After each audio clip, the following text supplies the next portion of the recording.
seeing what people are capable of during push, bringing the energy, and the North Denver office is going to be absolutely on fire the next couple of weeks. So Mr. Alex Mazurek, District Manager in North Denver, teaching you about more people to see. Let's give it up for Maz. Let go! What up, ballas? All right, so title this More People to See. This is going to be a talk that you guys have heard so many times. I think we just did this last night in the North Denver office, but you can never do enough of this. There's always more people to see. There's always more people out there. So I'm going to help you guys brainstorm.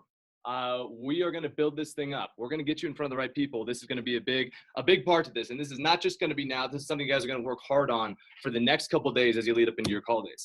So what's great about the job is it's a science. That's why I love this business so much, because nothing is left up to chance. And so the goal of this talk is to build a massive, massive funnel up at the top. If you have a huge funnel at the top, it creates the bottom of the funnel bigger and bigger as well. So a huge funnel at the top means you got a crap ton of people to call. So we're going to be talking in this message about Mission 100, Mission 150, 200, 250 plus for those of you that have been here for a while and have a lot of leads on your list. But there are always more people you can add. So things to keep in mind as we go through this message, I want you guys to put aside all fears, put aside all nervousness. I want you to pretend for a minute that you have zero fear, that nothing can get in your way. Like, how would you act? What would you do in this job if you had no fear? You had no F's to give about anything that anybody said, did, or acted. How much could you do? Who would you reach out to? So as we go through this message, be open-minded. Do not hold yourself back. As we cover some of these thought joggers and people that you can see, if there's somebody that comes to mind that you haven't talked to since elementary school, put them on the frickin' list. That's somebody you can do a demo for. That's someone's mom who you can sell a homemaker to. So be open-minded. I shared this quote yesterday with the team, but too many of us are not living our dreams because we are living our fears.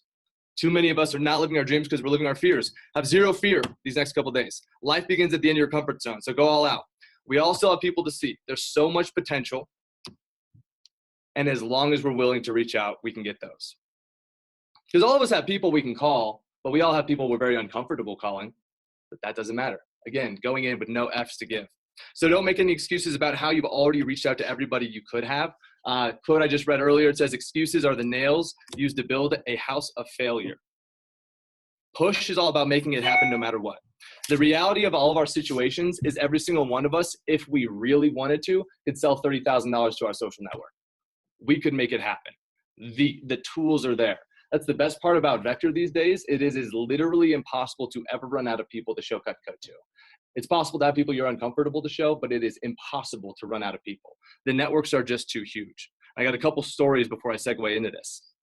And think about it. Anybody that's ever done anything successful, opened up a business, opened up a restaurant, they've always had help from people, and a lot of people. Investors. Like, think about somebody starting a new venture and they've had to get funds for that. Well, they've had to reach out to millionaires and billionaires and literally ask, hey, can I have your money? Do you trust me enough for this business? And they get invested into for that.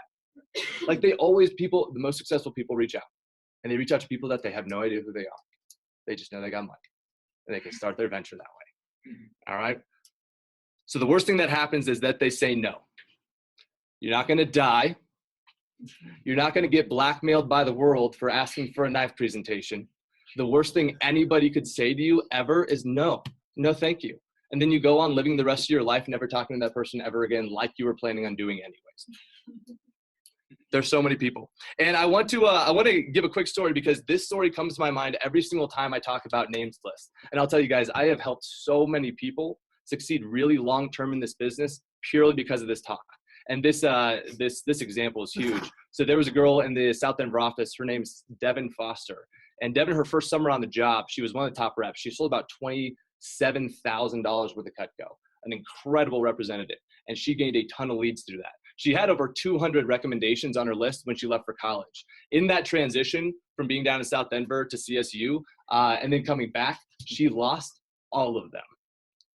Every lead she had, every phone number she had, every avenue that she thought she had tapped into was gone when she came back.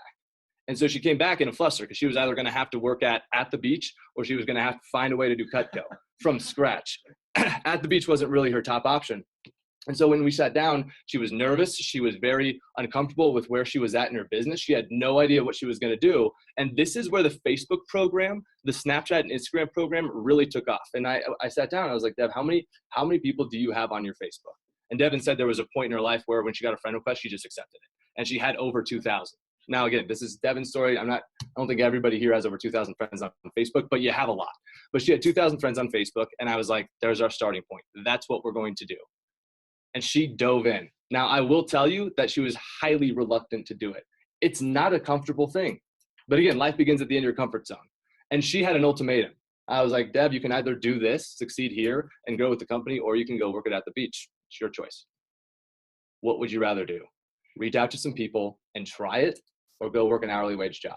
And she had just made $7-8 grand the summer before, so she wasn't about to go work hourly anywhere. And so, and again, this is a different situation, but Devin sat down for a week and a half, and I kid you not, if you were to go look on her Facebook right now, every single friend that she has on Facebook has a message that says, hey, hope you're doing really well. I know this is a little bit out of the blue, but I have a question for you. It's about a scholarship I'm trying to win for school. Could I grab your phone number and give you a call? And that was a copy and paste, copy and paste, copy and paste. And for a week and a half, everybody got that message. I'm not shitting you. And she got responses. By the way, by the end of all of this, of getting numbers, and she was messaging people who she'd never even met before, who she got random requests from. She got to the point where no Fs were given. And she got over 80 parents' phone numbers. So she got a lot of friends' numbers. She called those. And throughout that process, she added 80 more names and numbers to her contact list. She ended up selling $70,000 that year. Ended up running the pilot office, ended up having an opportunity to sell $1 million homes. And it all started from that one decision to say, screw it, I'm going to do it. They're out there for me. So Facebook, Snapchat, Instagram, guys, whatever you want. And the worst thing somebody said to her was no, or who are you? She was messaging everybody. She didn't care. My name is Devin Foster. I'm a Cutco rep. Could I please have your mom's number? She messaged her ex-boyfriend from 6th grade, and they dated for like 3 days. You know, those exes you have from middle school. And he was like, okay, it's kind of weird. Yeah, here's my phone number. She called him. And again, she was very reluctant to do this. I forced her to do all of this because, again, as your managers, we typically know what's really good for you. And so I forced her to call this kid, and she was very nervous. She got his mom's phone number. Her mom, excuse my language, she's like, man, you got balls for calling me. And she went and did a demo for this kid's mom, and sold a red homemaker to her. And then she sold 4 homemaker sets to her neighbors because they all just asked what she bought. So just for reaching out to that one person, Def had over $4,000 or $5,000 in sales. This was up in somewhere in Parker. So they're out there. Those people are going to buy Cutco from somebody. They're going to get recommended to a Cutco rep at some point in their life. And I've told you guys this a million times, but I would rather it be you selling them Cutco than somebody else. So rip the frickin' Band-Aid off. Just do it. This is going to set your push up, because everything that all the speakers so far have given you is possible. You can do it. And especially if you got the names and numbers, you can do it. At that point, it's all about action. So let's build this thing. Be open-minded as we go through this. So we're thinking mission 100, mission 200. There are avenues. If you put in the work and utilize all of them, you will reap the rewards. So today, tomorrow, Friday, really use those days to build these things up. And we're going to go through some thought jogging. So let's talk about the process. In your notes, I want you guys to write down the process. Trust the process. First thing under the process, and this is the process for building up your list to 100, 200, and this is going to take some outside of this meeting work to do this. But the first thing that you want to go back to, I want you guys to write down your original list. That original list from training, when's the last time you flipped over to page 20 and 21 in your manual and took a look at that list? And took a look at all the friends that were on that list, all the coaches, the neighbors, the mom and dad's friends. That list, there's still people on there. And again, as we go through some of these categories, you might only get 1, 2, 3, maybe 5 people from some categories. You might have a category where you pop 20 to 30 people, but every single person counts. And especially that initial list, those are easy. Those are freaking layups. Start off your phone jams with some really easy people to go see. So original list, try to get a top 50 from that original list and reorganize that guy. In your packets, there's a best people to see. We're going to be diving into this. The next thing under the process, as you're organizing your list in these next couple of days that I want you guys to focus on writing down, is your best leads, the best recommendations that you've gotten. And it doesn't matter how long ago you referred to them or how many times you've called them, they're still on your list. you can still give them a shot.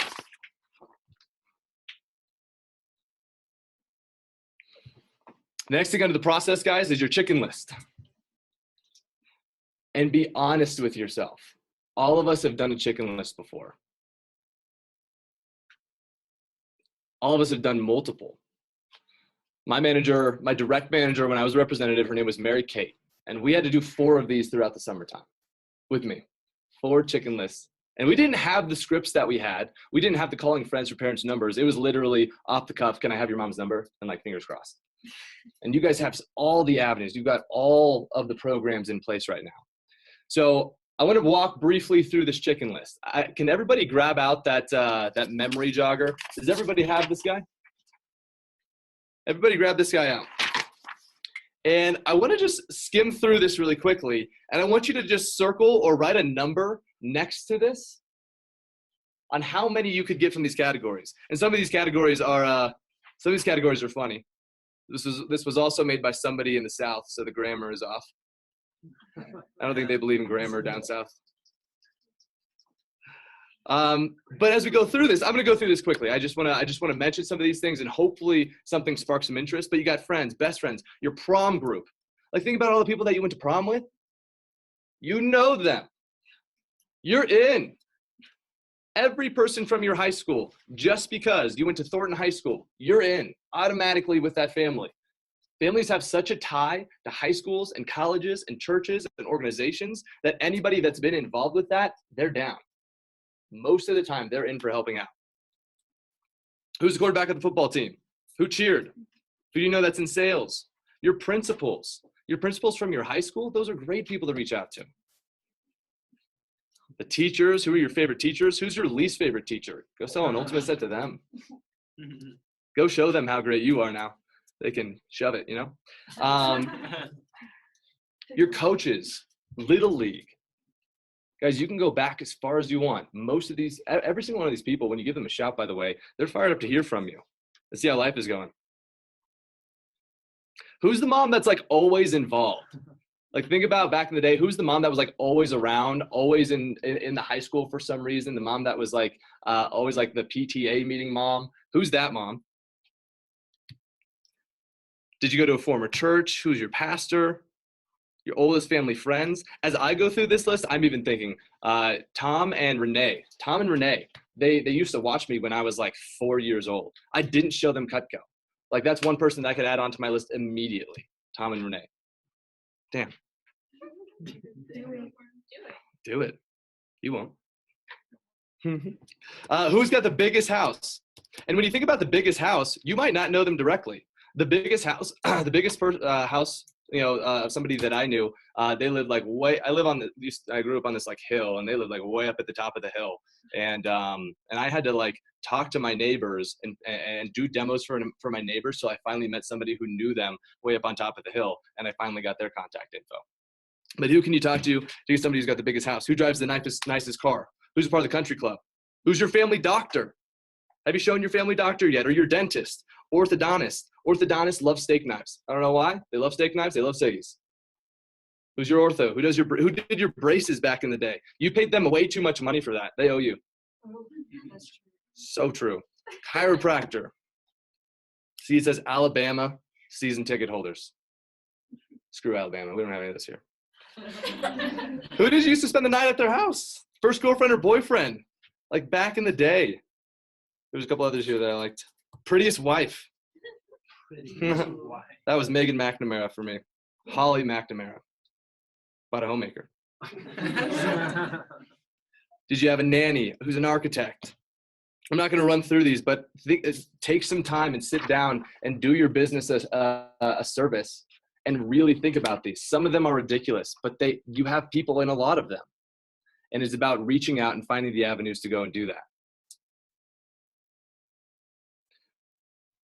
So I want you guys to write down a couple categories as we go through this. And I want you to think hard on these categories, that if you did everything you possibly could in your power on this category, how many could you get?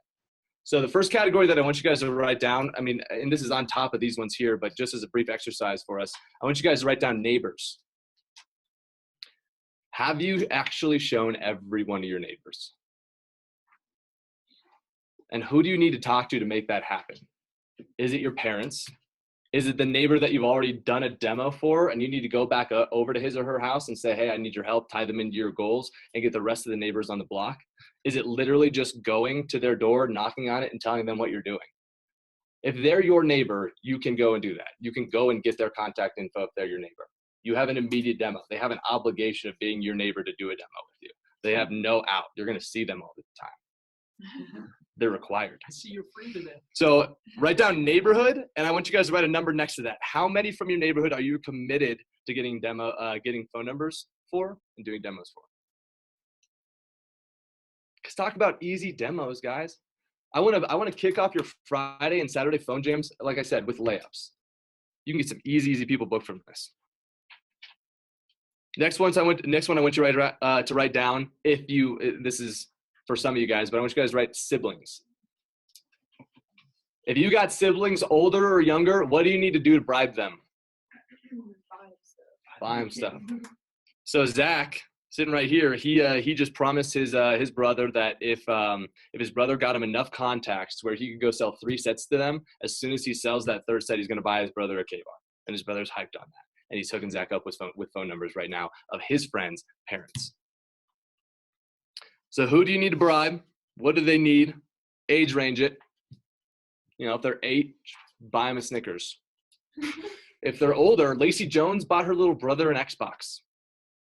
She's like, if you can give me 100 names and numbers of kids' parents that you go to, he was in middle school, go to middle school with, I will buy you an Xbox. And this is when Xbox, it was a 360, I think it was like $450. This was in her fast start, and she sold 9K. All of her virtuals, by the way. Next one I want you guys to write down is Facebook, Insta, and Snap. This is a conglomerate of those. Facebook, Insta, and Snap. How many are you committed to getting before the call days come up on Friday, Saturday, and Sunday?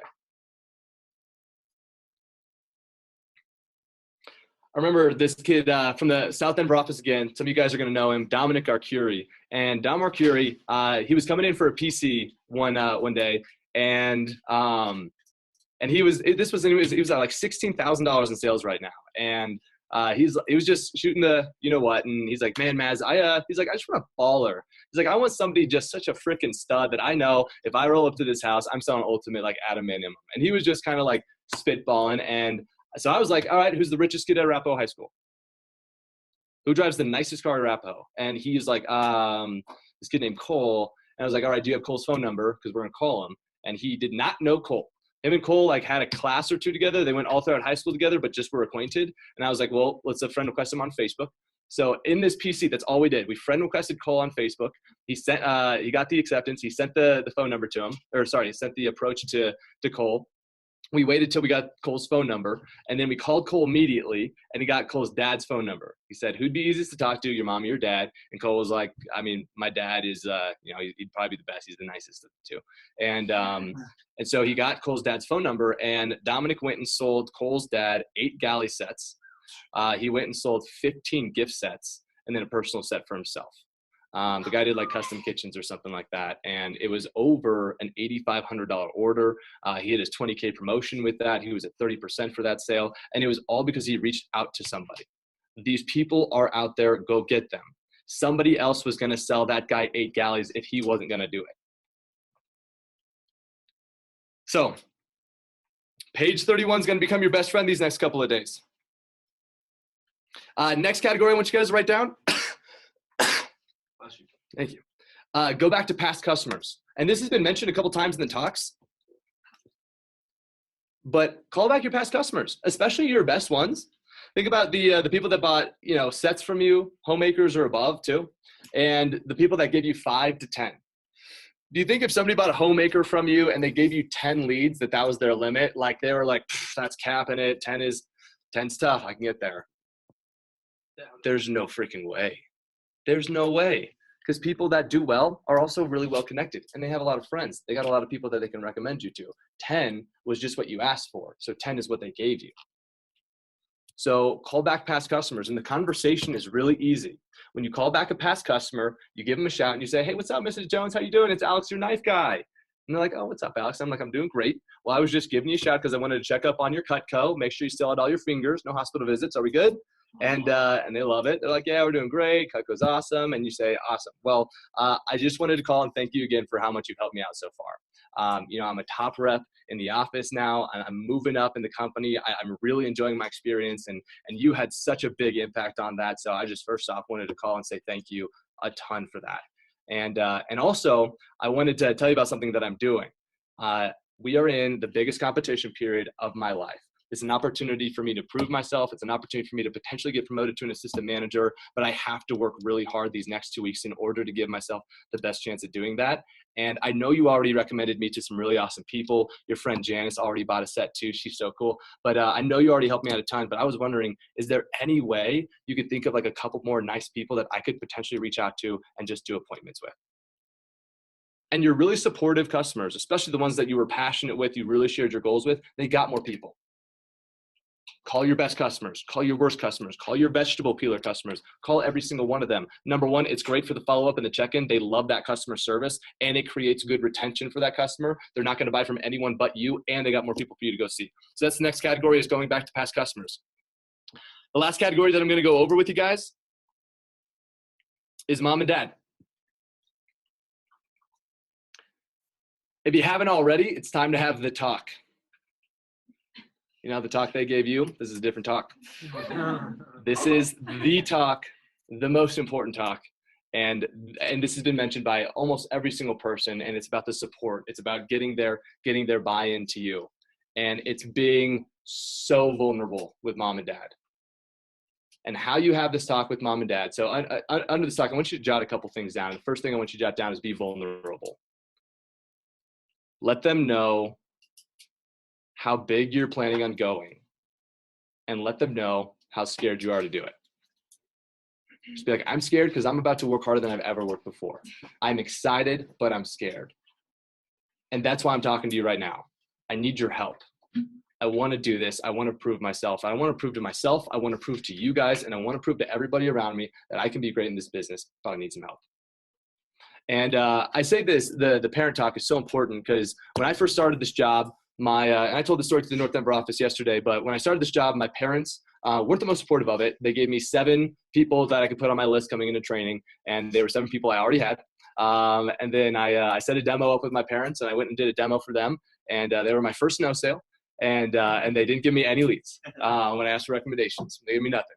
My dad walked out of the room midway through the appointment, and so it took them a while to get on board. And here's the reason: if this has happened to you, your parents, and even if they've hooked you up with a lot, this is still the reason. Your parents at first are going to give you a finite number of people to see, because they first off want to see if you're committed. They want to see if you're actually taking this job seriously, or if you're just going to sell knife for a week or two.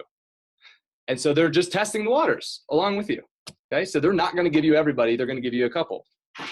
Now, the conversation you got to have with them is so important because it shows them how passionate you are. Now, everyone here has been here for a week, up to 4 months now, or longer. So your parents should know by now how serious you're taking this. And if they don't, that's conversation number 1 you got to have with them, because that's going to set up your conversation with how big you're going to go for push. It's also going to set up the right conversation to have with them to help them build more leads for you. So the talk with mom and dad is huge. This has to happen tonight. So I want you to put down in your notes or in your schedule, have the talk. Have the push talk with mom and dad. They know all the extended family. My dad, the Mazes, Jesus. There are so many people in the Mazes. There's so many distant cousins that show up at the funerals, that show up at the weddings, that know me, that I have no idea who they are. But my dad has talked to them about me. And there's still so many people. I could create a list of 30 to 40 people right now just sitting down with my parents. I've been here for 6 years. There's people. They're still out there. And this last key with the talk with your parents, for some of you, this is going to work out. Some of you, this won't, depending on how old your parents are. But there was this girl named Tarna Culp. She was in the North Denver office before we came here. And her dad was a pretty social butterfly dude. He had over 300 friends on his Facebook. And Tarna just hopped on his Facebook and started messaging people on there. She got the okay from him. She said, hey, Dad, do you mind if I network through your Facebook? He was completely on board with her and her goals. She sold $10,000 over the course of a month and a half just to people from his Facebook. Just a message straight off of his, or I'll get that confirmed. I think she might have been on hers and just went down his friends list and messaged from her Facebook to them, but just letting them know that she was the daughter of him. So you can utilize your parents' social media.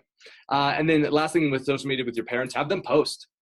Have them make a post. Jenny Sear in the office, she has already made a Facebook post and has had all of her, so her parents shared, she's had her sister shared on social media about how big she's going for her push. She's already booked up 2 demos from that social media post. So that's an awesome avenue too.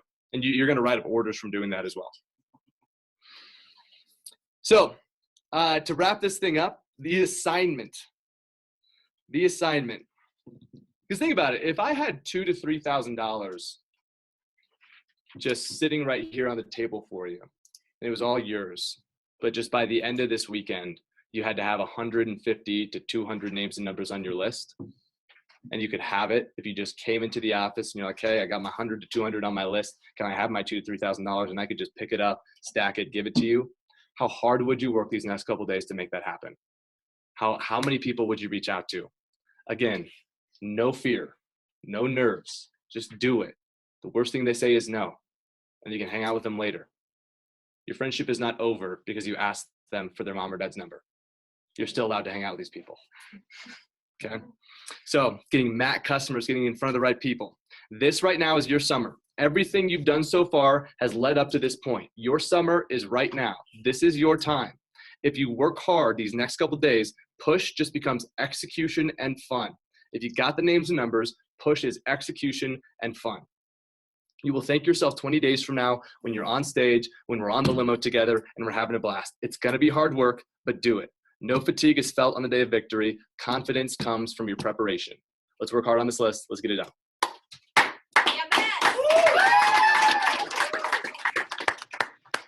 Awesome, Maz. There's only one person who can turn a sometimes not so sexy talk into a sexy talk, and that is Alex Mazurek. So thank you for turning the names list talk into motivation and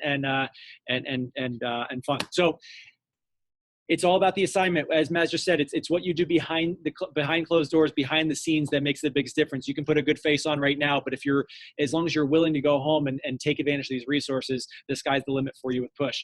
To wrap up our meeting today, we've got Mr. Adam Hayes Lemon, and I know on the agenda it says phone jam after. My suggestion is just phone until your first demo today. Get into